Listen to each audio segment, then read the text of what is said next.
नमस्कार दर्शकों, बहुत बहुत स्वागत है। मैं हूं अमित सिंह। प्राइम न्यूज पर आप देख रहे हैं हमारी खास पेशकश, हमारी खास डिबेट। धर्म, जिसे अंग्रेजी में रिलीजन कहा जाता है, एक व्यापक शब्द है जो सांस्कृतिक प्रणालियों, विश्वास प्रणालियों और विश्व दृष्टिकोण के संग्रह को संदर्भित करता है, बताता है, समझाता है। धर्म मानवता का आध्यात्मिकता और नैतिक मूल्यों से जोड़ता है। इसमें आख्यान, प्रतीक, परंपराएं और पवित्र इतिहास शामिल किए जा सकते हैं, हो सकते हैं, जो जीवन को अर्थ देने या ब्रह्मांड की उत्पत्ति की व्याख्या करने की कोशिश करते हैं। और बहुत मुमकिन है कि इस्लाम में भी धर्म की ऐसी ही कोई पॉजिटिव व्याख्या और डेफिनेशन होगी। लेकिन छांगुर बाबा को देखिए, एक ही मिशन पर था यह आदमी, हिंदुओं को कितनी जल्दी कलमा पढ़वा लिया जाए। धर्मांतरण का मास्टरमाइंड जमालुद्दीन उर्फ छांगुर बाबा अब पूरी तरह से बेनकाब हो चुका है। ईडी की जांच में कई चौंकाने वाले खुलासे हुए हैं। ईडी के मुताबिक छांगुर ने देश के करीब 580 जिलों की पहचान कर वहां हिंदू बहुल इलाकों में लड़कियों को मुस्लिम बनाने के लिए संगठित तौर पर साजिश रची थी। छांगुर ने 3000 से ज्यादा युवाओं को अपने एजेंट्स के रूप में तैनात कर रखा था। इसके साथ ही हिंदू लड़कियों को प्रेम जाल में फंसाने के लिए करीब 1000 मुस्लिम एजेंट की फौज भी तैयार थी। जमालुद्दीन उर्फ छांगुर का यह नेटवर्क महाराष्ट्र, कर्नाटक, तमिलनाडु, यूपी और बिहार से लेकर पश्चिम बंगाल तक फैला हुआ था। एटीएस अफसरों की पूछताछ के दौरान रविवार को छांगुर बाबा ने कई चौंकाने वाले खुलासे भी किए। उसने बताया कि दुबई और नेपाल में उसके गिरोह का सबसे ज्यादा नेटवर्क है और यहां की कमान नसरीन संभालती थी, जिसे हम नीतू के नाम से भी जानते हैं। इन्वेस्टिगेशन में इसे लेकर बहुत सारे खुलासे हुए। ये पूरा नेक्सस कैसे चल रहा है, कैसे देश भर के अलग अलग जिलों में नेटवर्क काम कर रहा था, कैसे पूरी फौज लगाई गई थी हिंदू लड़के लड़कियों से इस्लाम कबूल कराने के लिए, इसे लेकर हर रोज नए खुलासे हो रहे हैं। और आज डिबेट में हम इसी पर फोकस कर रखेंगे। लेकिन सबसे पहले जरा पीड़िताओं को सुनिए कि किस तरह से उनका ब्रेन वॉश किया गया। रुद्र शर्मा नाम का लड़का मेरी मम्मी को मिला था कानपुर में 2019 में। उसने कहा था कि हम तुम्हारे पति की शराब छुड़वा देंगे। एक बाबा है छांगुर पीर, उनके पास बड़े बड़े अधिकारी आते हैं दुआ लेने और तावीज लेने। उसके बाद 2019 में हम बाबा से मिले और 3 महीने तक जब हम उसके घर पे रहे, हमें उसकी मम्मी नमाज सिखाती थी, गोश्त खाने के लिए कहती थी। उनके घर पे गाय का गोश्त भी आता है।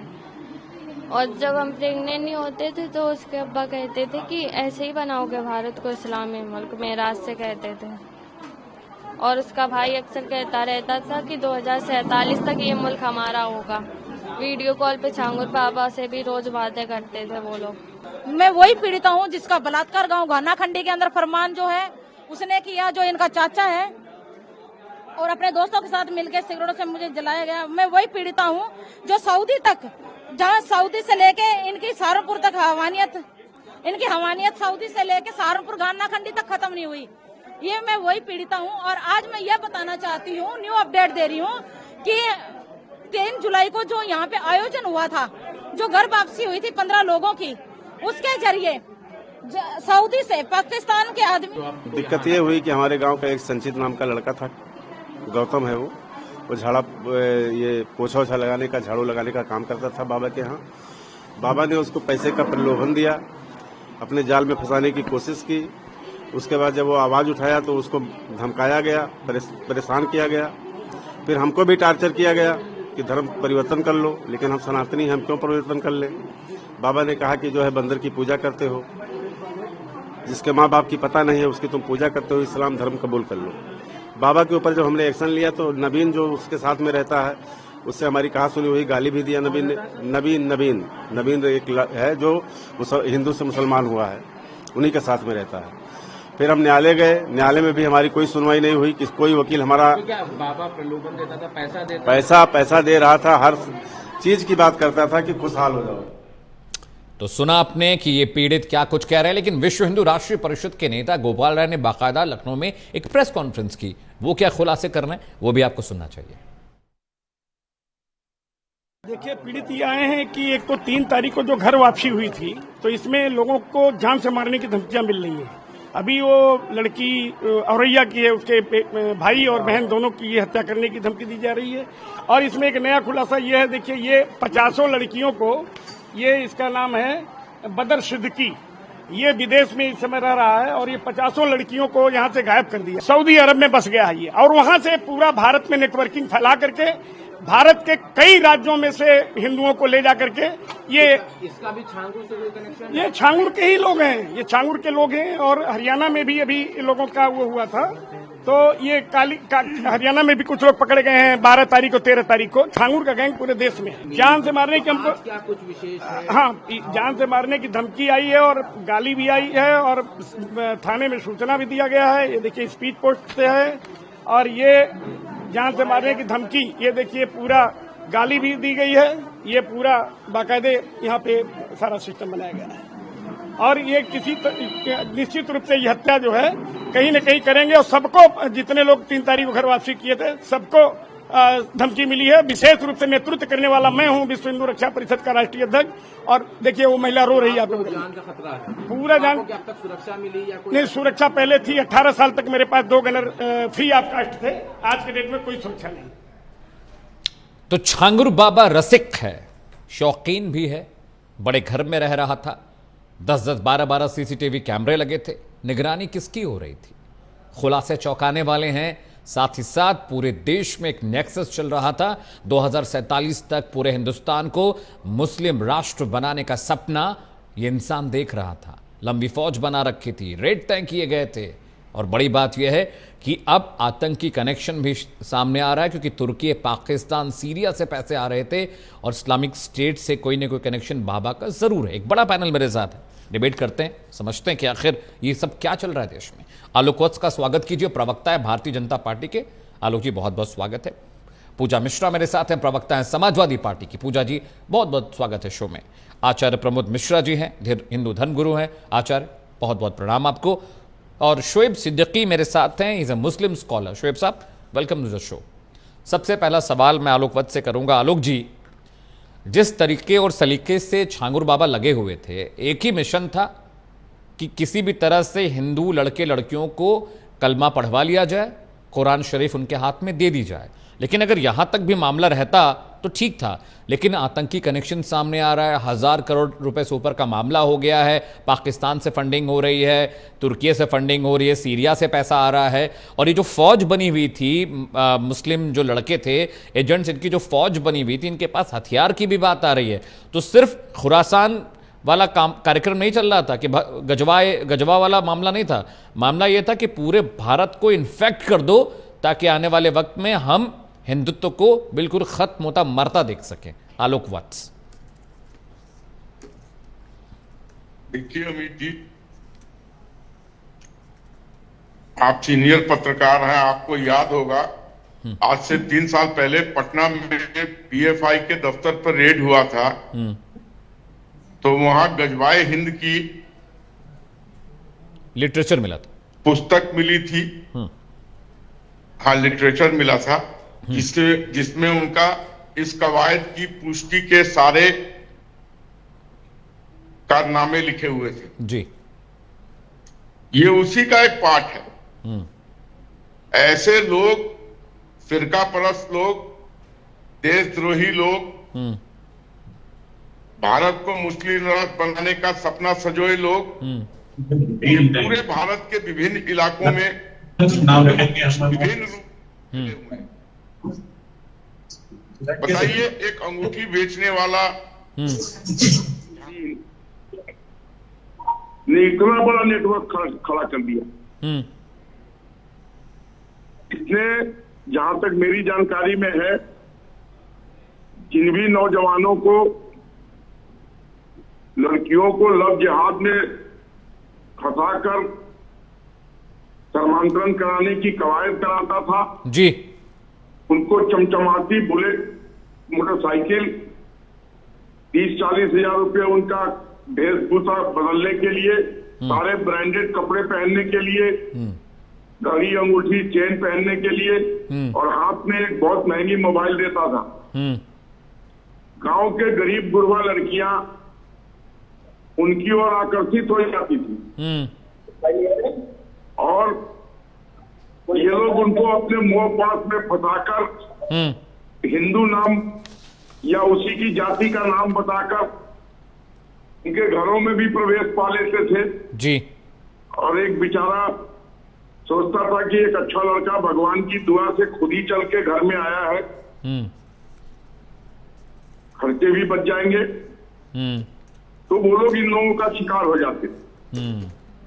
लड़कियों को आजादी हो जाती थी इनके साथ जाने आने का, और बाद में उन्हें लाकर झिंगुर बाबा के पास ये उसका धर्मांतरण करा देते थे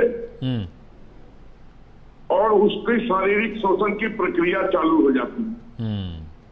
उसके वीडियो इत्यादि बना लेते थे, जिसको एक लड़की ने प्रदर्शित किया है अपने कथन में किसी दूसरे चैनल पे। लड़की का नाम तो मुझे नहीं मालूम, क्योंकि उन्होंने नाम छिपा रखा था और उसका चेहरा भी छिपा रखा था, उसका भाई भी था उसके साथ। मुझे सबसे ज्यादा अचरज होता है जी, शर्म भी आती है कि जिस इलाके में ये लोग इस काम को कर रहे थे और जितना बड़ा महल का ये निर्माण करा रहे थे और जो ये सारी गतिविधियां हो रही थी, क्या वहां का सूबा का वहां के गांव के लोग सो रहे थे? उनको कुछ नहीं पता था कि ये क्या हो रहा है। पुलिस से तो स्वाभाविक है कि झांगुर बाबा ने साठगांठ कर ली होगी। ठीक है आलोक जी। तो बहुत से लोग गए पुलिस थाने में, उनका केस नहीं दर्ज हुआ, उनको वहां से भगा दिया गया। जी, ये तो मालूम है क्यों किया उन्होंने, लेकिन मैं गांव की बात करता हूं कि गांव के लोग सो गए। ठीक है आलोक जी, आपकी आवाज ठीक से नहीं आ रही, मैं आपके पास दोबारा पहुंचूंगा, लेकिन आप जो कहना चाह रहे हैं वो मोटा मोटा मामला समझ में आ गया, फेयर इनफ। ठीक है आलोक वक्त मैं आपके पास आऊंगा। मैं शोएब सिद्दीकी के पास जा रहा हूं। शोएब मियां, जिस तरह से हिंदू मुस्लिम महिला और पुरुषों के धर्मांतरण कराने के लिए आरोपी लगातार आरोप लगते रहे, बहुत सारे मौलवी इसका आरोप लगाते रहे, बहुत सारे संगठन आरोप लगाते रहे, और बहुत सारे हिंदू संगठन ये आरोप लगाते रहे कि बहुत सारे मुस्लिम संगठन और मौलाना ऐसे हैं जो लोगों को बरगलाते हैं, उनको ब्रेन वॉश करते हैं और उनको धर्म परिवर्तन करने के लिए मजबूर करते हैं। Jhangur Baba is one of the latest example that we can see. लेकिन शोएब साहब एक बात बताइए कि अगर इस्लाम के नाम पर लोग इस तरह की दुकानें चला रहे हैं, इस्लाम के नाम पर इस्लाम को बदनाम कर रहे हैं, पैसे दे रहे हैं, धमकी दे रहे हैं, लड़कियों के साथ रेप होते हैं, बाथरूम में उनके वीडियो बना लिए जाते हैं, उसके बाद कहा जाता है कि अगर तुम इस्लाम कबूल नहीं करोगे तो तुम्हारे परिवार को तुम्हारे वीडियो भेज दिया जाएंगे। लड़कों के साथ अगर लड़कियां कभी दोस्ती होती है, कोई संबंध बन जाते हैं लड़कियों के, तो उसके वीडियो बना के परिवारों को भेजने की धमकी दी जाती है। ये मुस्लिम संगठन कर रहे हैं और झांगुर बाबा इसका सबसे बहुत घृणित एग्जाम्पल भी है। वन ऑफ द क्या बोले, विशेषणों की बहुत सारी कमी पड़ जाएगी अगर हम बोलें तो। क्या जो हिंदू धर्मगुरु हैं, जो आप जैसे स्कॉलर्स हैं, जानकार पढ़े लिखे लोग हैं, वो क्यों नहीं इसमें इंटरवीन करते हैं, क्यों नहीं ऐसे लोगों को आइडेंटिफाई करते हैं जो इस्लाम धर्म को बदनाम कर रहे हैं इस तरह से चीजें करके? शोएब सिद्दीकी भाई, सबसे पहले वजीर आजम नरेंद्र मोदी जी को और रियासत के वजीर आला योगी आदित्यनाथ जी को सावन के पहले सोमवार की मुबारकबाद देता हूँ। बहुत बहुत शुक्रिया। देखिए सर ऐसा है यहाँ पर है, झांगुर बाबा जो है इसने फौरन कोई तरक्की नहीं कर ली। ये एक छोटा सा आदमी था, 2 अतावी से काम करता था जी, और घर जोड़ने के बजाय घर तोड़ने का काम ज्यादा करता था जी। माँ को औलाद छुड़ाता था जी जी, दादी को पोते नाती छुड़ाता था, इस तरह के काम थे, सास को बहुत छुड़वाता था, ये काम था। उसके बाद धीरे धीरे बढ़ता गया जी। पढ़ने के बाद जो है सर ये साइकिल से चलने लगा नगीने लेकर, ठीक है। उसके बाद चलते चलते महाराष्ट्र में गया। आज यहाँ पे गौर करने की बात ये देखिए सर कि ये 15 का वाकया है और 25 चल रहा है, 9 साल 8 साल मान लिए, इसमें ये इतना आगे कैसे बढ़ गया? कहीं ना कहीं कमियां हमारी लोग की रही, एजेंसियों की रही जी। और इसके पीछे जो सरपरस्ती लोग करते रहे उनका रहा। अब आप सर ये बताइए अमित भाई कि ये 40 मुल्कों का यहाँ बात नहीं होती है, इसे 40 मुल्कों का सफर कर दिया, कोई इंक्वायरी कोई जांच नहीं हुई। अभी भाजपा के पक्ष ने वो अच्छी बातें कही, उन्होंने ये बात कही कि इसमें कहीं ना कहीं पुलिस में नहीं हुई है, तो जाहिर की बात है पुलिस वगैरह भी कभी एफआईआर लिखते हैं, दबाव बनता तो लिखते हैं। अब आपने सर एक जो बात यहाँ पे कही कि इसमें बहुत से आलिम या मौलाना, इसमें तो होता क्या है सर, देखिए हमारे यहाँ पर मुझे अफसोस के साथ एक बात कहना पड़ रही है कि कोई पार्टी का बड़ा लीडर जो मुसलमानों की रहनुमाई करता है, कहता मैं उनका हमदर्द हूँ, वो मंदिर आप पर आकर अपना स्टेटमेंट नहीं दे रहे। जो भी देना है नहीं नहीं, शोएब सिद्दीकी, आपने मेरा सवाल कुछ अलहदा था। आपका जवाब मैं समझ रहा हूँ, I can take your reply. मेरा सवाल ये था कि बहुत सारे जो मौलाना हैं, बहुत सारे मुस्लिम कौम से जुड़े लोग हैं जो इस तरह की दुकान खोल कर रखे हुए हैं। मैं ये कह रहा हूं कि आप जैसे जो पढ़े लिखे जहनी लोग हैं वो क्यों नहीं इंटरवेन करते हैं, क्यों नहीं इसकी मजम्मत की जाती है बड़े लेवल पे। आपका बहुत सारे संगठन हैं, बहुत सारे मौलाना और सूफी देश में हैं जो देश की तरक्की के लिए और समाज की तरक्की के लिए काम कर रहे हैं, वो इंटरवेन क्यों नहीं करते हैं? वो क्यों नहीं आइडेंटिफाई करते हैं कि भाई हम इनको जानते हैं? अब छांगुर जो कर रहा है, ऐसा तो नहीं किसी मौलाना को और किसी मुस्लिम पुरुष को या मुस्लिम आबादी को इस बारे में पता नहीं रहा होगा। हम कह रहे हैं हिंदुओं की गलती है, सिस्टम की गलती है, स्टेट का फेलियर है, पुलिस का फेलियर है, एटीएस का फेलियर है। आप जैसे जो जहनी लोग हैं, पढ़े लिखे लोग हैं, क्यों नहीं इसमें घुसते हैं? देश भर के अलग अलग जिलों में इसने एजेंट बना रखे हैं, बुलेट गिफ्ट करता है, कारें गिफ्ट करता है, 15 लाख 25 लाख रुपए रेट लगा रखा है इसने। अरे उसमें मुफ्तला जो शामिल लड़के हैं वो तो मुस्लिम कौम के ही हैं। तो अगर वो हजारों लाखों लोग इसमें लगे, धर्मांतरण की दुकान चल रही है, पूरा मार्केट चल रहा है, तो क्यों नहीं मुस्लिम समाज ही खुलकर सामने आता है कि भाई लोग स्वेच्छा से अगर इस्लाम कबूल करें, that is good to go. लेकिन जबरन डरा के, एमएमएस बना के, वीडियो बना के, जान से मार देंगे, तुम्हें नौकरी दिला देंगे, तुम्हारी शादी करा देंगे, तुम्हें जमीन दे देंगे, ये सब जो वाकये हो रहे हैं देश में, मैं उसके मुतल्लिक आपसे बात कर रहा हूं। क्यों नहीं आप लोग इस आके सामने इन चीजों का विरोध करते? सिस्टम को छोड़िए, पुलिस को छोड़िए। अरे पुलिस नहीं मिली होती, नेता नहीं मिले होते तो 10 साल में आदमी अरबपति नहीं बन गया होता।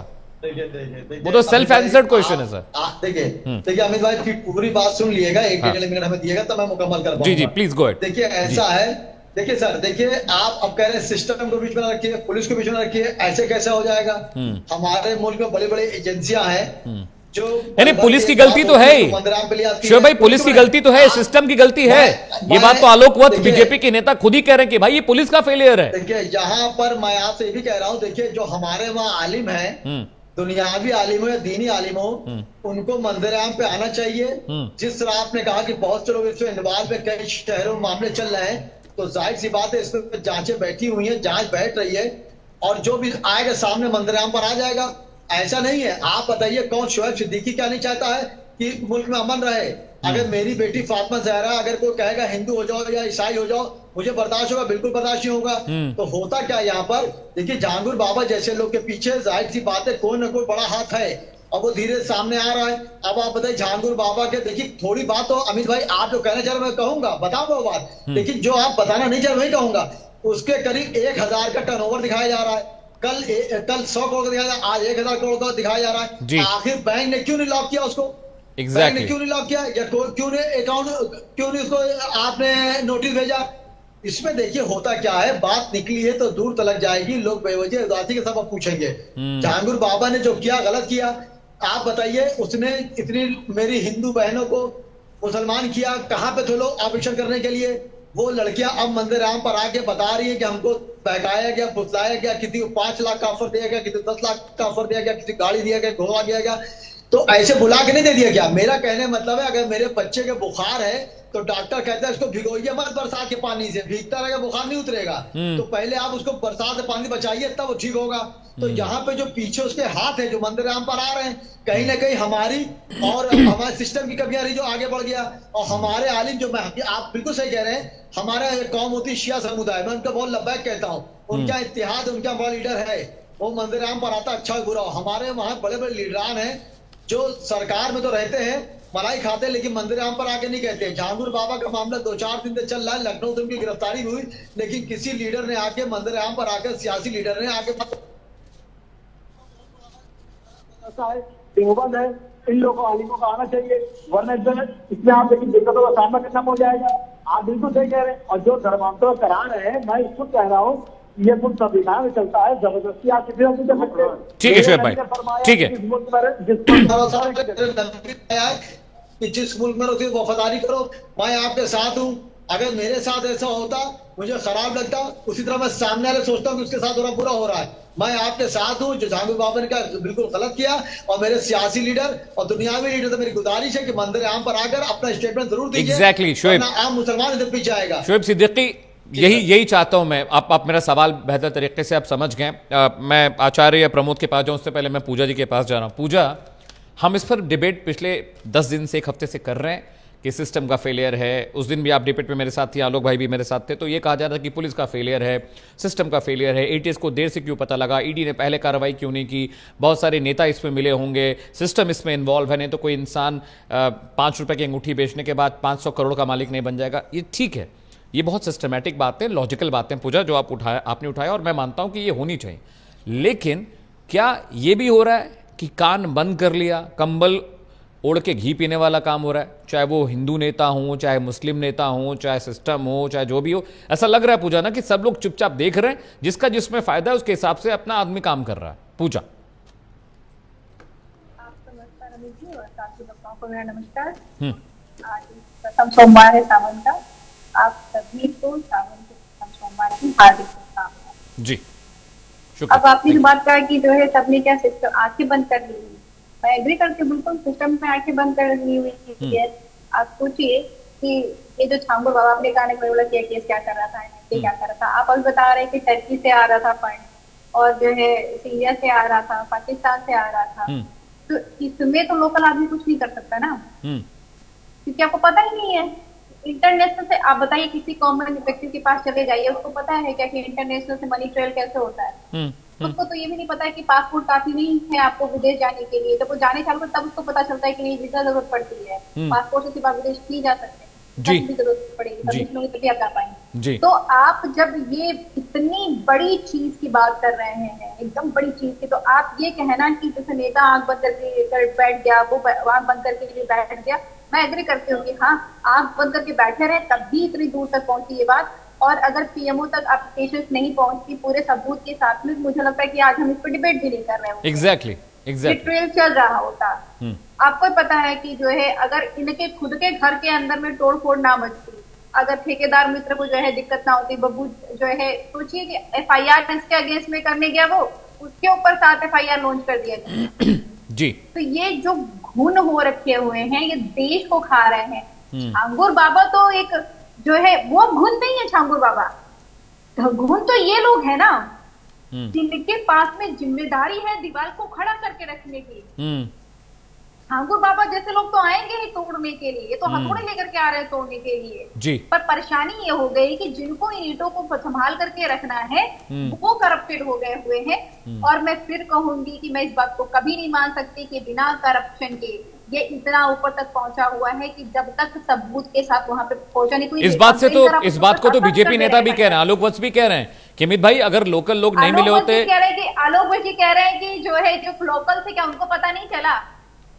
आपको पता है कि एक पांडे करके थे उनके पड़ोसी, उन्होंने लगातार जा करके कंप्लेन की, नहीं सुना गया। 2022 से जब घर बन रहा था, कंप्लेन किया जा रहा था, तब क्या पुलिस प्रशासन को या किसी भी विभाग को पता नहीं चला कि ये सरकारी जमीन पे बन रहा है? मैं कह रही धर्मांतरण नहीं पता चलता। आप सोचिए करप्शन कहाँ कहाँ किस हद तक घुसा हुआ है।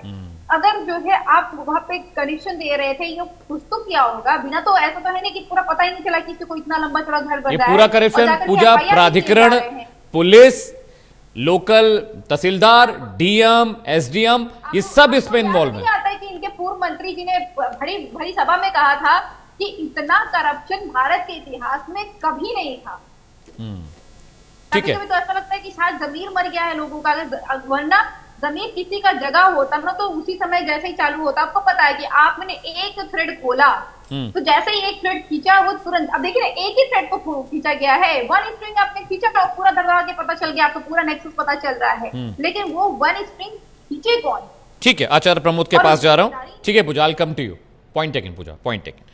आचार्य प्रमोद, मुझे एक बात बताइए, शोएब सिद्दीकी जो बात वो कह रहे हैं कि भाई मैं तो चाहता हूं कि हमारे जो आलिम है, हमारे जो मौलाना है, जो बड़े लोग हैं, उनको आकर इस मसले पर बात करनी चाहिए, और जो इस्लाम को उनका नाम खराब कर रहे हैं, इस्लाम के लिए, इस्लाम के नाम पर जो इस तरह की चीज़ें कर रहे हैं उन पर बैन लगना चाहिए। लेकिन आचार्य प्रमोद, पूजा जो कह रही हैं, आलोक वत्स जी जो कह रहे हैं, क्या ये सिर्फ एक किसी पुलिस की जिम्मेदारी है या समाज की जिम्मेदारी है या जो मौलाना है उनकी जिम्मेदारी है? हिंदू धर्मगुरु क्या कर रहा है? आप लोग क्या कर रहे हैं? अगर आपको जैसे छांगुर बाबा का जो मसला है वो आपको पता है कि वो छांगुर एक अकेला शख्स ने जो इस तरह की चीजों में इन्वॉल्व है, मुफ्तला है। देश भर में ऐसी बहुत सारी केस स्टडी मिल जाएंगी। पूजा जो बात कह रही हैं, ये पूरा जो सिस्टम है बहुत भयंकर तरीके से करप्ट है। क्या 140 करोड़ आबादी में छांगुर अकेला है? छांगुर बाबा अकेला है? नहीं अकेला है। उसके जैसे बहुत सारे लोग होंगे जो इस काम में इन्वॉल्व होंगे। तो हिंदू धर्मगुरु क्या कर रहे हैं? क्यों वो इस तरह की बातों को लेकर लोगों को जागरूक नहीं कर रहे हैं? क्यों नहीं इसे लेकर भाषण होते हैं? कथा कहानियां तो रोज कह रहे हैं कथावाचक, इसे लेकर क्यों नहीं लोगों को ज्ञान दिया जाता है? इसे लेकर क्यों नहीं बातचीत होती है भाई? आचार्य प्रमोद। अमित जी बिल्कुल बिल्कुल, मैं आपसे समय लूंगा और ये मैं कहना चाहूंगा, मेरा बचपन मैंने देखा हुआ है, जब गांव में मुहर्रम का मेला लगता था तो मुझे ये पता नहीं था कि ये मुहर्रम का मेला मुस्लिम का त्योहार है या हमारा है। मुझे लगता था शायद मेरा ही त्योहार है। और बड़ी खुशियों के साथ ताजिया उठाने के लिए मेरे ख्याल से 60% हिंदू होते थे वहां पर। और आज भी गांव में देखिए चूड़ियां पहनाने के लिए मनिहार आता है, वो मुस्लिम होता है जी, चूड़ियार जिसे कहते हैं। बारीकी तरीके से छानबीन करते हुए यही चीज जैसे जो कहानी चल रही है जिस पर आप डिबेट कर रहे हैं, ये बहुत बारीकी तरीके से गांव में घरों में और मिडिल क्लास के लोग थोड़ा सा और थोड़ा छोटे स्तर की जो कि थोड़ा निर्धन या असहाय लोगों में आते, ऐसे लोग भी उनकी बहु बेटियां जो कि जेठ के सामने अपना मुंह नहीं खोलती, पर्दा नहीं खोलती, लेकिन वहां बैठती हैं। अच्छा, वो चूड़ी का व्यापार करने वाला व्यक्ति, बिंदी का व्यापार करने वाला व्यक्ति वो मुस्लिम ही होता है, हिंदू कोई नहीं कर रहा वहां पर ऐसा। अच्छा, अब यहाँ बात आई जागरूकता की। ये आपने बात कही कि जो धर्मगुरु लोग हैं ये क्या कर रहे हैं, ये आपकी बिल्कुल बात सत्य है। जब तक हम तो आज आरोप लगा देते हैं कि हाँ मुस्लिम के इस छांगुर बाबा ने या ऐसे बहराइच में भी, मैं बहराइच का हूँ और जिस दिन केस हुआ है मैं बलरामपुर में देवी पाटन मंदिर है वहीं गया हुआ था, वहां से लौट रहा था, पुलिस की नाकाबंदी और बहुत कुछ उसमें हो रहा था उसमें। तो ये जो है ये कौन करेगा? कहीं ना कहीं हर एक माता पिता धर्मगुरु है। हर माता पिता को धर्मगुरु बन करके अपने बच्चों को ये शिक्षा जरूर देनी चाहिए कि तुम्हारे देवता कौन है। अरे भाई, यहाँ 33 करोड़ देवी देवता है, इतने देवी देवता है कि आप अगर रोज दर्शन करें और एक दिन में अगर 100 देवता का दर्शन करते पूरा जीवन बीत जाएगा, दर्शन खत्म नहीं होगा। फिर भी आप मजारों पे बट्टा फोड़ने जा रहे हैं, फिर मुर्दों को उखाड़ने जा रहे हैं, क्या करने जा रहे हैं आप? ये संस्कार कौन देगा? ये संस्कार अमित भाई कहीं ना कहीं हर माता पिता को धर्मगुरु बनना पड़ेगा। अगर धर्मगुरु नहीं बनते हैं तो ऐसे छांगुर हर घर में बैठे हुए हैं, हर गांव में बैठे हुए हैं। और गोंडा, बहराइच, श्रावस्ती, बलरामपुर, आपका बस्ती, ये मुस्लिम बाहुल्य क्षेत्र है। बाकायदा प्लानिंग के तहत ये काम होता है और बहुत बारीकी से होता है। वो वही मनिहार के रूप में वो बिंदी बेचने वाला, खिलौना बेचने वाला, ये लोग सर्वे करते हैं, वो काम कर ये सर्वे का काम करते हैं। बिल्कुल, जागरूकता जब तक नहीं आएगी, जागरूक नहीं होंगे तो हम दोषारोपण करते रहेंगे कि भाई उसने ऐसा कर दिया, वो आपके घर में गया था करने के लिए, क्या लालच में हम ही गए हैं? ये हमारी कमी है। कहीं ना कहीं हमें अपनी कमी को दूर करना पड़ेगा, संस्कृति संस्कारों से जुड़ना पड़ेगा। आज भी हमें नहीं पता, हम साईं बाबा को पूज रहे हैं, हमें पता वो गड़ा हुआ मुर्दा है, लेकिन फिर भी पूज रहे हैं हम। शंकराचार्य जी ने बात उठाई, स्वरूपानंद महाराज ने सब बात उठाई, देखो हिंदू मानने को तैयार ही नहीं है क्योंकि वो सनातनी नहीं है, वो हिंदू है। अब सनातनी होता, वैदिक ज्ञान उसके पास होता, पौराणिक ज्ञान होता, अपने धर्म शास्त्रों को पढ़ा होता, गीता रामायण को पढ़ा होता, कांग्रेस के जमाने में इसको बैन न लगाया होता तो आज हिंदू भटकाव नहीं होता। ये भटकाव होना, फोड़ना, कहीं से मन से उसको बिगाड़ना या रास्ता भटकाना, ये पीछे सरकारों ने किया। आज भी आप देख रहे हैं, अगर योगी जी नहीं आते तो कोई बढ़ोतरी हो रही थी, जो पिछली सरकारें कर ही रही थी आज भी कर रही हैं। आज भी हमारे साथ ऐसे डिबेट में महापुरुष लोग जुड़ते हैं और सीधा उन्हीं की बात करते हैं जो कि नहीं होना चाहिए। तो कहने के लिए नाम हिंदू है, काम मुस्लिम वाला हो रहा है, तो कहीं हिंदू इसे बैठा हुआ है। जो पहले घुन की बात कही है, पूजा मिश्रा ने बात कही घुन वाली बात, तो हिंदू में घुन बैठे हुए हैं। जो नाम के हिंदू है, काम मुस्लिमों वाला है, काम विधर्मियों वाला है, काम राष्ट्रों वाला है, वो आज भी हो रहा है भाई, वो आज भी हो रहा है। तो मुझे नहीं लगता कि शायद सुधार हो पाएगा। धर्मगुरु चिल्लाते रहते हैं, सुनने वाला कोई नहीं होता, क्योंकि कहीं ना कहीं हम परिवारों में भी अपने परिवार में लोग ऐसे बैठे हुए हैं जो जानबूझ करके हमें डाइवर्ट करते हैं, हमें फोड़ते हैं, हमें बहकाते हैं। छांगुर बाबा के पास तमाम ऐसे लोग बैठे थे जो हिंदू ही थे, उनके एजेंट बन काम कर रहे थे, पैसे के लालच में हिंदू ही थे, कोई मुसलमान नहीं था वहां पर जो करने वाला। तो ऐसे ही लोग आज बैठे हुए हैं जो कहीं ना कहीं पार्टी के रूप में आकर के या धन के लालच में आकर के, पद के रूप में आकर के, पद के लालच में आकर के अपने आप को हिंदू को डाइवर्ट करते हैं। और ये जब तक नहीं रुकेगा तो कहीं ना कहीं पूजा मिश्रा कुछ ऐड करना चाहेंगे? ठीक है आचार्य। बिल्कुल, आपने पूछा अमित जी की धर्म गुरु जी को क्या करना चाहिए। पहली बात तो धर्म गुरु जी को धर्म और पॉलिटिक्स अलग कर देना चाहिए। हमने देखा है कि हमारे यहाँ पे जो है 4 शंकराचार्य होते हैं, उसमें लड़ाई चल रही थी। अभी मुक्तेश्वरानंद जी को कोई कह रहा है कि ये नहीं है। हमने बड़े बड़े बाबाओं को देखा है एक दूसरे बाबाओं पे कटाक्ष करते हुए, धर्म का प्रचार कम करते हुए। आप देखिए श्री रविशंकर जब जो है इतना पौराणिक शंकर भगवान की मूर्ति को सार्वजनिक करते हैं आफ्टर 100 ऑफ ईयर, उसका जो है इनॉग्रेशन कौन करता है? देश के प्रधानमंत्री। बल्कि वहां पे शंकराचार्य बिठाए थे। ये मुझे हमेशा आपत्ति है इस बात से कि धर्म गुरु खुद को पॉलिटिक्स से बिल्कुल अलग कर दे। मैं आपने भी कहा ना, मैं बहुत धार्मिक हूँ, मैंने गुरु दीक्षा ले रखी हुई। मेरे गुरु का नाम है जो है यतीन्द्रानंद गिरी जी महाराज, महामंडलेश्वर है जूना अखाड़े के, उत्तराखंड से आते हैं, जिनको जाके बायो देखी उनके देख ली।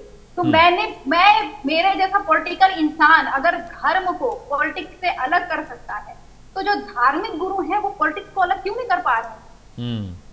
आप जिस दिन पॉलिटिक्स अलग कर लेंगे, जिस दिन आपके यहाँ खुद द्वंद बंद हो जाएगा, कोई से गुरु के यहाँ जाइए और दूसरे गुरु को कुछ नहीं बोलेगा, तब जाकर के हिंदू समझेगा ना, वो कैसे आप पे भरोसा करेंगे? हम कह रहे हैं 4 शंकराचार्य, हमने बचपन से सुना है कि हमारे यहाँ पे सबसे उच्च पद होता है शंकराचार्य का, और 4 शंकराचार्य में जब हम देखते हैं कि 3 शंकराचार्य अलग स्नान कर रहे हैं, 1 शंकराचार्य अलग स्नान कर रहे हैं, 3 शंकराचार्य किसी पे कटाक्ष कर रहे हैं, 1 शंकराचार्य कहीं अलग थलग दिख रहा है, 1 शंकराचार्य कुछ अलग। आलोक जी आ रहा हूं आपके पास, आ रहा हूं। तो कैसे हम बात करेंगे कि हम हिंदू धर्म के वाहक हो रखे हुए हैं? वैलिड पॉइंट है, ठीक है, कंफ्यूज तो होगा ही। ठीक है, मतलब राजनीति से धर्म को राजनीति से अलग पता नहीं है किसी को कि क्या होता है, कैसे होता है। ठीक है, सवाल ले लेते हैं आलोक से। आलोक जी, बहुत वैलिड पॉइंट है कि धर्म को धर्म रहने दें, राजनीति को राजनीति रहने दें। इन दोनों को अगर अलग रखा जाए तो मुझे लगता है क्लैरिटी ज्यादा आएगी, चाहे वो हिंदू धर्म की बात हो चाहे मुस्लिम धर्म की बात हो। धर्म को धर्म में रहने दें। मौलाना भी राजनीति कर रहे हैं, हिंदू धर्म गुरु भी राजनीति कर रहे हैं। गिन के 4 मठ हैं, चारों में पट्टी नहीं है, चारों एक दूसरे को पसंद नहीं करते, 3 अलग सुर में गाते हैं, एक जो शंकराचार्य हैं उनके सुर अलग होते हैं। आलोक वत्स, कुछ ऐड करना चाह रहे थे आप? आलोक जी। पूजा जी ने बहुत तार्किक बात की है जी, मैं इनको इसके लिए धन्यवाद देना चाहता हूं जी। सारे की जड़ में राजनीति जी, जो राजनीति करने और कराने के लिए किसी भी चीज का सहारा ले लेते हैं उसमें धर्म भी है। और धर्म गुरु सब बहुत सी चीजों के बहकावे में इस तरीके के चीजों में शामिल हो जाते हैं। तो धर्म का राजनीति से कोई लेना देना नहीं होना चाहिए जी। चाहे मुस्लिम धर्म हो, चाहे हिंदू धर्म हो, चाहे क्रिश्चियन धर्म हो, चाहे सिख धर्म हो, चाहे जैन धर्म हो। जैन धर्म की को तो और लेकिन अन्य धर्मों में इन दोनों का बराबर का तालमेल हो चुका है जी। और यह देश के लिए आत्मघाती है, मैं इसको स्वीकारता हूं। रही बात झांगुर बाबा की, तो पूजा जी को यह भी याद रखना चाहिए, अभी तक जो जानकारियां प्राप्त हुई हैं उसमें झांगुर बाबा के इर्द गिर्द घूमने वाले लोगों का जी सपा से अच्छा तालमेल बताया गया है जी। तो कहीं ना कहीं तो कोई राजनीतिक दल ने इसको सपोर्ट किया ही है, प्रश्रय दिया। आपको लगता है अमित जी विपक्ष होता और जो है सरकार मौका नहीं ढूंढती? देखिए, मैं राजनीति नहीं कर रहा हूं, जो बातें निकल के आई है मैं उसके आधार पे बोल रहा हूं, मैं बिल्कुल राजनीति नहीं कर रहा हूं। अभी पता कर लीजिए, हो सकता है मेरा इंफॉर्मेशन गलत हो, आप उसको करेक्ट कर दीजिए, लेकिन जहां तक मैंने पढ़ा है झांगुर बाबा के बारे में, उसमें यह निकल के बात सामने आई है कि बहुत से उसके कच्चे बच्चे का सपा से अच्छा तालमेल रहा है। तो प्रश्रय तो कहीं ना कहीं से उसको मिला है और इस कारण से वो दिनों दिन बढ़ता गया।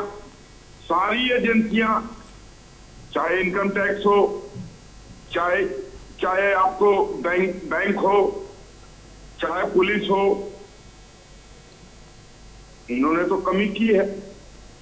अपने दायित्व का सही से निर्वहन किए होते तो शायद ये इतना आगे नहीं बढ़ पाता। इसके रसूख के कारण कोर्ट में नहीं आलोक भाई, अभी तक तो पूजा सारा ठीकरा फोड़ रही थी। पूजा यही कह रही थी भाई सरकार शामिल है, राज्य सरकार की जिम्मेदारी है, केंद्र सरकार की जिम्मेदारी है, पुलिस, एटीएस, ईडी की जिम्मेदारी है। ये नया खुलासा जो आपने किया कि समाजवादी पार्टी के नेता भी इसमें हो सकते हैं। पूजा भाई, दोष तो आपकी पार्टी की तरफ भी लग रहा है, मतलब आप भी इन्वॉल्व इसमें है ही, अकेले सिर्फ बीजेपी या केंद्र सरकार की गलती नहीं है। अमित जी, अगर इस तरीके से देखा जाए तो आप भी जिम्मेदार है, मैं भी जिम्मेदार हूँ। वो तो अपने देश में रहा है ना जी, और इतना बड़ा नेक्सस चल रहा है तो कहीं ना कहीं हम आप सब जिम्मेदार हैं। अगर देश में कुछ गलत हो रहा है तो हम वैसे नहीं, वो कह रहे हैं कि नेताओं के साथ ताल्लुकात करीबी, नेताओं के साथ करीबी की बात आ रही है। पीपल ऑफ द पीपल, नहीं पूजा, नेताओं से करीबी की बात आ रही है कि समाजवादी पार्टी के नेता बहुत करीबी साई। पूजा मुझे सुन पा रही है? पूजा हाँ, मैं सुन पा रही हूँ, आपके जवाब देना चाह रही थी। आलोक जी कह रहे हैं कि बहुत करीबी निकल कर आई है समाजवादी पार्टी के नेताओं के साथ भी, तो बस अकेले बीजेपी हमाम में नंगी नहीं है, बाकी और भी पार्टियां हैं इसमें। फिर आप ये कह सकते हो, बिल्कुल चलो आपकी बात को मैं एग्री कर सकती हूँ, लेकिन आप ये देखिए कि समाजवादी पार्टी के बूथ कार्यकर्ताओं के ऊपर में फेक मुकदमे लगा करके जेल भेज दिया गया। जिनके ऊपर कभी मुकदमे नहीं थे उनके ऊपर मुकदमे हुए, जिनके ऊपर छोटा सा भी मुकदमा नहीं था, राजनीतिक मुकदमा नहीं था, उनके तक ऊपर मुकदमे किए गए। तो आप सोचिए कि समाजवादी पार्टी के जो है लोग थे, उनके अगेंस्ट मुकदमे जा रहे थे और पुलिस ने मुकदमा नहीं किया। पुलिस तो अवसर ही ढूंढती है कहाँ कोई समाजवादी पार्टी से रिलेटेड कुछ आए और हम तुरंत। क्या लोग जी, अगर ऐसा था तो फिर मुकदमे क्यों नहीं हुए? समाजवादी पार्टी, पूजा बिल्कुल वैलिड है क्वेश्चन कि भाई अगर समाजवादी पार्टी का नाम सामने आया तो वह एक्शन कार्रवाई क्यों नहीं हुई है? भाई अब योगी आदित्यनाथ ने तो कह दिया है कि किसी को नहीं बख्शेंगे। अभी तो तहकीकात जारी है। अच्छा, जो लोग भी इस हमाम में नंगे पाए जाएंगे जी, उन सबके ऊपर कड़ी से कड़ी कार्रवाई हो। ये पूजा मुस्कुरा रही है, तो उनको बख्शा नहीं जाएगा। एक्सपेक्ट करते हैं क्योंकि हमने डिस्कशन किया एक बार भी। राजेश पूजा जी, इस बात को अग्री करना चाहिए उनको, गीता के घर की बात नहीं आई जब तक इस आदमी के ऊपर किसी बड़े आदमी का हाथ नहीं रहा होगा। आशा करते हैं आने वाले समय में निर्भीकता से धुन के बारे में आगे नहीं बढ़ पाया हो, इस बात को तो स्वीकारिए। देश ठीक है आलोक जी, फेयर इनफ। शोएब सिद्दीकी, मैं आपके पास आ रहा हूँ। जैसे कि आपने 2-3 पॉइंट बहुत वैलिड बताया शोएब, कि आप अपील करेंगे अपने ज़हीन लोगों से, आलिम लोगों से, मौलाना है जो सीनियर हैं, सूफ़ी हैं, संत हैं, जो भी आप लोग जिनकी रिस्पेक्ट आप करते हैं आपके धर्म में, तो ये शुरुआत मुझे लगता है कि बहुत पहले हो जानी चाहिए थी, देरी हो गई है। या आप जैसे हमारे से जो सिटीजन हैं, जैसे आपने इस बात को एक्सेप्ट किया कि अमित भाई अगर मेरे परिवार के या मेरी बिटिया के लिए भी कोई ऐसा करेगा तो मुझे पसंद नहीं आएगा, तो क्यों ना शुरुआत हो जाए, बस किस बात का इंतजार कर रहे हैं हम? शोएब भाई ऐसा है, देखिए अमित भाई ऐसा है, जो उनका फर्ज है वो अहले सियासत जाने, मेरा पैगाम मोहब्बत है जहां तक पहुंचे। देखिए जहां पे आग खुले वहीं सवेरा होता है। मेरी गुजारिश ये रहेगी सभी से, पूरे हिंदुस्तान के हर आलिमों से रहेगी, हर मजहब के आलिमों से रहेगी कि आप इस पे बहुत तेजी से काम करिए, वरना जब दो समुदाय की बात होती है तो उसमें मामला दूसरा चला जाता है। और मैं एक बात आपकी भी यहाँ पे भी आपने रखी थी समाजवादी पार्टी पर कि आपको दर्द कैसा है, मैं मादर साहब कहना चाह रहा हूँ कि जैसे जहाँ पे आम आवाम के जहन में डाला गया है कि समाजवादी मुसलमानों की पार्टी है और बीजेपी हिंदू की पार्टी है तो उनका फेवर करते हैं, ऐसा कुछ नहीं है। प्रधानमंत्री हमारे जो है मुसलमान के प्रधानमंत्री है, हिंदू भाई के भी, ईसाई के सबके। हमारे योगी आदित्यनाथ जी मुसलमानों के भी मुख्यमंत्री, हिंदू भाई के भी हैं और सबके हैं। आप देखिए अगर ये बात रखी है तो बीजेपी में मुख्तार अब्बास नकवी साहब जैसा नाम को बताइए जो टॉप पे रहा, क्या आप बताइए अब्दुल कलाम साहब जैसा? अब्दुल कलाम साहब तो बीजेपी ने ही राष्ट्रपति बनाया था माशाल्लाह से। और तो ये कहना कि इल्जाम गलत है। कांग्रेस को देख लिए, सलमान खुर्शीद साहब को देख लिए, इतना बड़ा नाम, गुलाम नबी आजाद का देख लिए, आखिरी टाइम तो सोनिया गांधी उनसे एडवाइस लेती थी। तो ये इल्जाम लगाना कि बीजेपी मुसलमान के खिलाफ रहती है, सपा मुसलमान के फेवर रहती है, ये कह के आपसे मुसलमानों को पीस देते हैं। आप मुसलमान पीस जाता है, बड़े बड़े नेता निकल जाते हैं। मेरी गुजारिश आपको चैन से रहेगी हर धर्म गुरुओं से, चाहे मुसलमान के हों, चाहे हिंदू के हों, चाहे ईसाई के हों, चाहे बौद्ध के हों, कि आप इस मामले को आगे ना बढ़ाकर मंदिर आम पर आइए और मंदिर आम पर आकर एक बैठक करिए, बैठक करने में लाइव टेलीकास्ट करिए कि हमारी जिम्मेदारी है कि हम मुसलमान के वहां तरबियत देंगे कि ऐसा ना हो आगे। हिंदू जो धर्म गुरु है, स्वामी है, वो कहें कि मैं अपने वहां ऐसा कहूंगा कोई मुसलमान ना करने दे, ईसाई के वहां हो कि मैं लालच दे के किसी को नहीं कराऊंगा, तब ये मसले का हल तय होगा। फिर भाई दोनों ही पार्टी के प्रवक्ता यहाँ पर हैं, पूजा भी हैं, आलोक भाई भी हैं। मुझे लगता है इन्हें ये मैसेज कन्वे करना चाहिए अपने अपने जो लीडरान हैं इनके पार्टी के, और प्रमोद मिश्रा भी मेरे साथ हैं, आचार्य, इनको भी आपका जो मैसेज है इसे कन्वर्ट करके हिंदू धर्म गुरुओं तक पहुंचाना चाहिए। आचार्य एक और मसला इसमें है कि बहुत सारे सेंटर्स, स्टडी सेंटर्स जो हैं वहाँ पर भी ये देखने को मिला है कि वहाँ पर भी लोगों का ब्रेन वॉश किया जा रहा है। बहुत सारे जो यंग बच्चे हैं, जो यंग टर्क्स हैं मुस्लिम, उनको भी इसमें इन्वॉल्व कर लिया गया है। पढ़ाई के नाम पर, कुरान शरीफ के नाम पर, आयतों को समझाने के नाम पर उनका ब्रेन वॉश किया जा रहा है। और जिस इलाके में आप रहते हैं, जिस इलाके का नाम आप ले रहे हैं, उस इलाके में जो नेपाल के बॉर्डर के पास बहराइच, गोंडा, बलरामपुर, ये सब जो इलाके, घाघरा के किनारे वाले जो इलाके हैं जहां पर मुस्लिम आबादी बड़े पैमाने पर है, वहां पर तो ये पूरा रैकेट चल रहा है। मदरसों के नाम पर लोगों को, सिर्फ मदरसे के नाम पे, नाम मदरसे का है, बाहर से मदरसा दिख रहा है, अंदर कुछ और वहां पे चल रहा है। अमित भाई, जब गोंडा डिस्ट्रिक्ट है, गोंडा सिटी के जब आप निकलेंगे बाहर अयोध्या की तरफ जी, तो बहुत बड़ा मदरसा बना हुआ है जी, और उसमें बातें दबा दी गई हैं कई बार, क्योंकि वहाँ के जो सांसद हैं वो ब्रजभूषण शरण सिंह जी हैं, पास में वही नंदनी कॉलेज आता है उनका जी, तो उनके माध्यम से उसको कहीं कहीं रोक दिया गया। नहीं तो 2-3 बार वहां पर छापे भी पड़े पहले जी, कहानियां ऐसी आई हैं। बहराइच के उत्तर में एक दरगाह है जहां के लिए स्पेशल ट्रेनें चलाई जाती थी, वहां भी बहुत बड़ा मदरसा है, इसके माध्यम से ब्रेन वॉश करना और आतंक फैलाना, नेपाल से कनेक्शन होना, बाहर के देशों कनेक्शन हो, ये पहले भी हो चुका है, एक बार नहीं हुआ। आपके माध्यम से डिबेट आपने बहुत सारी की होगी, पिछले साल लगातार 15-20 दिन तक डिबेट चली थी लगातार। एक लड़के को का नाखून वगैरह सब उजाड़ दिया गया था, बहराइच की कहानी थी ये। और ये प्लानिंग के तहत होता है। हिंदू कहीं ना कहीं प्लानिंग कर नहीं पाता या करता नहीं, ठीक है, जो होता है ठीक है, क्योंकि शिक्षा ऐसी दी जाती है कि सर्वे भवन्तु सुखिनः, सर्वे सन्तु निरामयाः, सर्वे भद्राणि पश्यन्तु। तो चाहे पढ़ाई के टाइम पर हो, चाहे माता पिता के द्वारा हो, जो संस्कार दे दिया जाता है, वो संस्कार को लेकर के वो चलता रहता है। क्या नहीं जी, संसार एक ही है, वसुधैव कुटुम्बकम, पूरा विश्व एक ही है, यहाँ दूसरा कोई नहीं है। वो हिंदू है, मुस्लिम है, सिख है, ईसाई है, कोई भी धर्म है, वो हमारा है, हमारा अपना ही है। हर किसी से मित्रता या निभाने का प्रयास करता है या उसको शिक्षा दी जाती है, लेकिन और सबको नहीं दी जाती। वहां एक ही शिक्षा है, दूसरी शिक्षा है नहीं कि अगर वो गैर मुस्लिम है तो आपका नहीं है, वो उसको उड़ा दो। यही मदरसे की शिक्षा है, यही पॉइंट होते हैं, यही ब्रेन वॉश होता है। और दूसरी बड़ी बात है कि मुस्लिम को पढ़ने नहीं दिया जाता। अगर ये जितने भी बड़े बड़े आका है अगर पढ़ने दें तो भी हमारे मित्र जो हमारे साथ डिबेट बैठते हैं ऐसी बातें करेंगे, समाज को जोड़ने की बातें करेंगे, तोड़ने की बातें नहीं करेंगे। ऐसे बहुत सारे हमारे भी मुस्लिम मित्र हैं, देखिए उनकी मात्रा कम है क्योंकि कम पढ़े लिखे लोग समाज में आए, जो आज राष्ट्रपति बने, बहुत बड़े ओहदे पर भी गए, बड़े पद पर भी गए, वे कम गए। अगर मदरसे में अच्छी शिक्षा दी जाती, अच्छा संस्कार दिया जाता तो शायद ऐसा नहीं होता। भारत में जो भाईचारा वाला शब्द है, ये साथ भाईचारा कायम रहता। तो गोंडा, बहराइच, श्रावस्ती, और आपका लखीमपुर खीरी का कुछ एरिया है, बाराबंकी कुछ एरिया है, ये सब बहुत बहुत बाहुल्य क्षेत्र है जहां पर ये ब्रेन वॉश करके और उनको आतंक के क्षेत्र में या फिर क्राइम के क्षेत्र में ढकेल दिया जाता है। बाद में परिणाम जो आज चल रहा है, ऐसे परिणाम निकल के आते हैं। ठीक है जी अमित भाई। अब शोएब भाई, जैसे कि नेपाल बॉर्डर पे बहुत सारे जो थे मदरसे बंद कराए गए, मैं आपके पास ही आ रहा हूँ शोएब भाई, बहुत सारे मदरसे बंद कराए गए, बहुत सारे मदरसों से ऐसे लिटरेचर मिले जो पढ़ाई से अलहदा थे, वहाँ पर वो नहीं मिलने चाहिए थे। खुरासान को लेकर लिटरेचर मिला, गजवाए हिंद को लेकर लिटरेचर मिला, इस्लामिक स्टेट से जुड़े लिटरेचर मिले, ये सब मदरसों के अंदर मिले हैं इन्वेस्टिगेटिव एजेंसीज को। ये कैसे सुधरेगा? यंग बच्चे हैं, मासूम दिमाग है उनका, और उनको बचपन में 5 साल, 8 साल, 10 साल के बच्चों को ब्रेन वॉश कर रहे हैं मदरसों की आड़ में।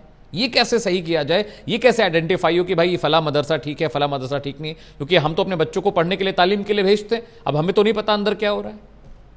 देखिए अमित भाई, ऐसा है कि इस बात से मैं इनकार नहीं कर रहा हूं। देखिए हर धर्म में, हर पार्टी में अच्छे बुरे लोग होते हैं, अच्छे बुरे लोग होते हैं, उनकी पहचान करना होता है। देखिए अगर मैंने ये कह रहा हूं कि अगर शुएब सिद्दीकी को खता की है तो आप पूरे मुसलमान समुदाय को कटघरे नहीं कर देंगे।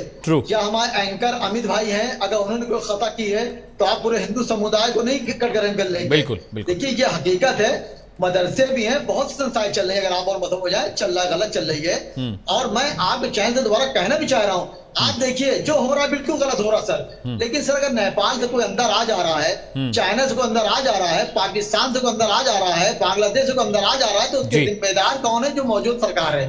लेकिन ये मामला सर इतना संगीन है कि इस तरह की बातों को हम ना लेके हिंदू दिखाई दे कि मुसलमान दिखाई दे, आंखें तरस रही है कि इंसान दिखाई दे, हमारे सब आलिम को मंदिराम पर आना होगा और अपनी जिम्मेदारी को निभाना होगा। सर आप देख लिए, एक माँ बाप होते हैं जिनकी 6-7 औलादें होती हैं और प्यासे मर जाते हैं, कोई सी प्यासे मर जाते हैं, सबके इंतजार में रहते हैं कि वो पानी देगा, वो पानी देगा, और कोई नहीं देता है। वो सोचता है वो भाई दे, वो भाई दे, माँ बाप मर जाते हैं। तो माँ बाप की जिम्मेदारी ये है कि हर बच्चे को काम सौंप दे कि तुमको ये करना है, तुमको ये करना, तभी हो पाएगा। तो मेरी जिम्मेदारी ये है कि मैं अपने आलिमों से कहूंगा, और मेरे जो सामने भाजपा प्रवक्ता बैठे हैं, समाजवादी बैठे हैं, सब लोग बैठे हैं, इनको अपने धर्म के गुरुओं से बात करनी होगी, आपके नेशन द्वारा बात करनी होगी कि आप लोग सब एक ज्वाइंट मीटिंग करें और मंदिर यहाँ पर आके बात करें कि किसी तरह की दिक्कतें ना हो। सर हमारे नबी ने भी फरमाया है कि मुल्क की वफादारी आधा ईमान है, और उन्होंने कभी जबरदस्ती जोर नहीं दिया। तो अगर इस तरह की बात निकल के आ रही है, फिर वही बात आएगी सर, सिस्टम की बहुत कमी रही।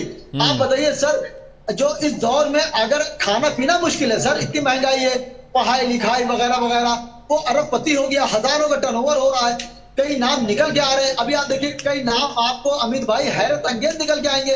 लेकिन मैं फिर आपको चैलेंज कह रहा हूं कि हिंदुस्तान में, यूपी छोड़ दिए, हिंदुस्तान में एक भी मुसलमान बता दिए तो झिंगुर बाबा की तारीफ कर रहा हूं, सिवाय उनकी मुखालफत करने की, उनकी बुराई करने की। क्योंकि एक ही गलती से पूरे समुदाय को तार-तार होना पड़ता है। लेकिन हर पार्टी के लोग या हर समुदाय के लोग टारगेट से मुसलमानों करते ही बेहतर नहीं है। आपने भी अब्दुल हमीद जैसे लोग दिए हैं, अब्दुल कलाम जैसे नहीं शोएब भाई, मेरी डिबेट में एक स्कॉलर आए थे, मुझे शायद याद है, शायद पूजा भी उस डिबेट में शायद थी मेरे साथ, तो उन्होंने सवाल खड़े कर दिए कि भाई जो बाबा हैं, जंगूर बाबा, उनके खिलाफ अभी इन्वेस्टिगेशन चल रही है, अभी तो पुलिस ने चार्जशीट फाइल नहीं की है, उनको कटघरे में खड़ा कर दिया गया। जब मैंने सवाल पूछा तो वो डिबेट छोड़कर भाग गए, क्योंकि वो चाह रहे थे कि उनकी बात, उनका नैरेटिव हम अपने चैनल के जरिए दुनिया तक, जनता तक पहुंचाएं। वो लड़ रहे थे बाकी लोगों से। जी अमित भाई, देखिए आपका ये छोटा भाई शोएब सिद्दीकी कभी नहीं भागा, चाहे वो अदालत हो जंग का मैदान, फाइल करके हटा। उन्होंने बिल्कुल गलत बात कही, उसके पीछे जांचें चल रही थी, जब पाया गया तब उनको गिरफ्तार किया गया, लखनऊ से गिरफ्तार किए गए। क्यों भागे वहां से, बलरामपुर से? इसमें कोई तो बचने वाली बात है। देखिए होता क्या है कि आप बचने की तरह तरह की बातें करें, एक झूठ छुपाने के लिए 5 झूठ बोलना पड़ता है, और एक सच बोलने के लिए कोई सच नहीं बोलना पड़ता, सच बात होती है।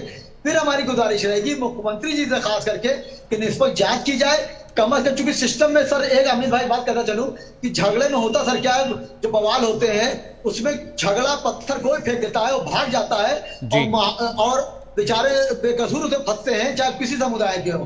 तो मेरी मुख्यमंत्री योगी आदित्यनाथ जी से गुजारिश रहेगी कि निष्पक्ष जांच की जाए, और जो दोषी उनको बख्शा ना जाए, नजीर सामने पेश कर दी जाए। कोई भी समुदाय, जो मुसलमान समुदाय हो चाहे हिंदू समुदाय कोई हो, लेकिन कोई जो निर्दोष हो उसको ना पकड़ा जाए, उसको बख्श दिया जाए। ठीक है आलोक वत्स, ठीक है आलोक, मैं ये गुजारिश करूंगा। ठीक है आलोक वत्स, बीजेपी के प्रवक्ता है। आलोक भाई, पश्चिमी यूपी का पूरा पिछले अगर 5 साल में देखें तो जो अवैध मदरसे चल रहे थे, पढ़ाई लिखाई और कुरान शरीफ के नाम पर जो भी वहाँ पर चल रहा था, सरकार ने आइडेंटिफाई किया, बहुत सारे मदरसों को आपने बंद कराया। नेपाल बॉर्डर के बहुत सारे मदरसे, 250-300 मदरसे उधर मिले हैं, जहाँ पर आचार्य प्रमोद जिस इलाके की बात कर रहे हैं। इसके अलावा पश्चिमी यूपी में देवबंद के आसपास के बहुत सारे इलाके थे, रायबरेली, मुरादाबाद, मेरठ, अमरोहा, इन तमाम इलाकों में सरकार ने आइडेंटिफाई किए फर्जी मदरसों को। लेकिन ये कार्यक्रम थोड़ा और तेज चलना चाहिए, मुझे लग रहा है। जो शोएब भाई कह रहे हैं कि सरकार को बहुत प्रोएक्टिव रहने की जरूरत है, हम इंतजार ना करें कि भाई कोई मामला ATS पकड़े, ED पकड़े तो हमारे सामने आए। मुझे लगता है कि सरकार को बहुत एक्टिवली इसमें इन्वॉल्व होना चाहिए। भले मुस्लिम समाज इसे लेकर खरी खोटी सरकार को सुनाता रहा हो, लेकिन मुझे लगता है कि बहुत प्रोएक्टिव होने की जरूरत है। क्योंकि लखनऊ के पास बलरामपुर में यह मामला मिल रहा है, तो बनारस में क्या हो रहा होगा, गाजीपुर में क्या हो रहा होगा, मिर्जापुर में क्या हो रहा होगा, मऊ में क्या हो रहा होगा। आलोक भाई, देखिए आपका कहना बिल्कुल सही है, और जो सिद्दीकी साहब ने कहा, कम मुसलमान है इस देश में जो इस साफगोई से, बिल्कुल इस बात से मैं भी सहमत हूं। शोएब भाई इतनी क्लैरिटी से कोई बात नहीं करता डिबेट में, बहुत बहुत शुक्रिया, आप साधुवाद के पात्र हैं, बधाई मिलनी चाहिए आपको। आलोक भाई, लेकिन अभी तक किसी बड़े मौलाना ने कोई वक्तव्य दिया है कि जो झांगुर बाबा कर रहे हैं वो गलत है। शोएब सिद्दीकी पहले मौलाना है पहले शख्स है जिन्होंने नेशनल टेलीविजन पर इस बात की मजम्मत की कि गलत हुआ है भाई। हाँ, मेरे हिसाब से तो सबसे बड़े मौलाना यही है। तभी तो मैंने कहा जिन्होंने देश हित में, समाज हित में इतनी साफगोई से सारी चीजें रखी सामने। ट्रू। लेकिन अभी तक जो बड़े बड़े उलेमा थे और बड़े बड़े मौलवी थे, किसी का बयान नहीं आया है। मैंने तो नहीं सुना है जिन्होंने इसकी भर्त्सना की हो। और अगर हम बहुत कड़ाई से इसके ऊपर कार्रवाई करते हैं तो बहुत से कांग्रेस, सपा, राजद, ममता बनर्जी, टीएमसी, ये लोग शोर मचाते हैं कि मानव के अधिकारों का हनन हो रहा है। कारण भी स्पष्ट है क्यों वो इस तरीके की बातें उठाते हैं। देश के सनातनी जाग चुके हैं। अब ये चीजें ज्यादा दिन चलने वाली नहीं है। देर सवेर इन सबको निश्चित करके, चिन्हित करके इनको समूल रूप से उखाड़ के फेंकना होगा। ठीक है आलोक भाई, मेरे प्रोड्यूसर देव कह रहे हैं मेरे पास सिर्फ 2 मिनट है, मैं फटाफट क्लोजिंग रिएक्शन ले लेता हूं। सबसे पहले मैं आचार्य चाहूंगा, आचार्य आपके पास 40 सेकंड है, एक क्लोजिंग कमेंट करिए, फिर मैं पूजा के पास जाऊंगा, वक्त बहुत कम है। आलोक भाई सॉरी, वक्त कम। बिल्कुल भाई, जिस तरह से अभी आलोक जी हमारे बता रहे थे, ये बिल्कुल है कि सनातनी कहीं ना कहीं जागरूक हो रहा है धीरे धीरे और जाग चुका है। समय बहुत कम बचा है, बहुत कम समय में एक नया निर्णय देश को मिलेगा, समाज को मिलेगा। और कहीं ना कहीं ऐसे जो आतंकवाद फैलाने वाले, बनाने वाले लोग हैं, ये जड़ से ही साफ होने वाले हैं। जी भाई, ठीक है। Puja Mishra, closing comment, last 60 seconds to you. Puja आप सुन पा रहे हैं मुझे? ठीक है, कोई बात नहीं, शायद उनका फोन कर गया। बहुत बहुत शुक्रिया आप तमाम पैनलिस्ट का। आलोक भाई बहुत बहुत शुक्रिया, शोएब सिद्दीकी आपका बहुत बहुत शुक्रिया कार्यक्रम में आने के लिए, आचार्य प्रमोद मिश्रा आपका भी बहुत बहुत शुक्रिया। देखिए, जिस सलीके और तरीके से शोएब सिद्दीकी ने आज डिबेट में बात की है, मुझे लगता है हर मुसलमान को उसको जहन में रखना चाहिए। और जो बात आचार्य प्रमोद ने कही है, हर हिंदू को भी वो बात अपनी जहन में रखना चाहिए। हमारी जिम्मेदारी है अपने परिवार को समझाने और बताने की, हमारी जिम्मेदारी है सही और गलत के फर्क को दिखाने की। रुकने छोटी सी ब्रेक के लिए प्राइम न्यूज पर खबरों का सिलसिला लगातार जारी।